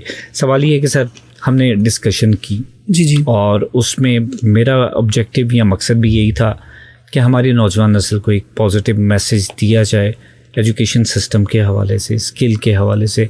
ये जो हम अमूमन कंपैरिजन करते हैं, तो मकसद कंपैरिजन नहीं है, मकसद ये कि दोनों चीज़ों को पैरेलल रख के बताया जा सके कि इसकी ये अहमियत है, दूसरे की ये अहमियत है, फिर आपने चॉइस करनी कि क्या करना है। सर यूथ को क्या पॉजिटिव मैसेज देना चाहेंगे? सर टेक्निकल एजुकेशन तो सीखनी चाहिए लाजमी तौर पे, अपनी रवायती एजुकेशन के साथ अपनी तरबियत को भी जिंदा करें। और सबसे बड़ी बात मैं यहाँ पे 2 चीज़ें सोल्यूशन में बताऊंगा, और मेरा ख्याल है कि वो हर बच्चे के लिए काफ़ी होंगी, बल्कि ये सिर्फ स्टूडेंट्स के लिए नहीं, टीचर के लिए भी है, मतलब सब लोगों के लिए, बल्कि बहैसियत इंसान सबके लिए ज़रूरी है। सबसे पहली बात तो ये कि सर अपने अंदर हम बर्दाश्त पैदा कर लें। ठीक है। मुकालमे की रविश इख्तियार कर लें, अपनी निजी महफिलों में भी, घरों में भी हम में इतना ज़ब्त हो कि हम अपने सामने वाले इंसान को हमारे नज़रिए के खिलाफ बात करते हुए 15 मिनट तसल्ली से सुन सकते हो। सही है सर। हमारी सोसाइटी में क्राइम की बेसिक रीज़न बर्दाश्त की कमी है, सही, पैसे की कमी नहीं है। हाँ बिल्कुल सही। ठीक है।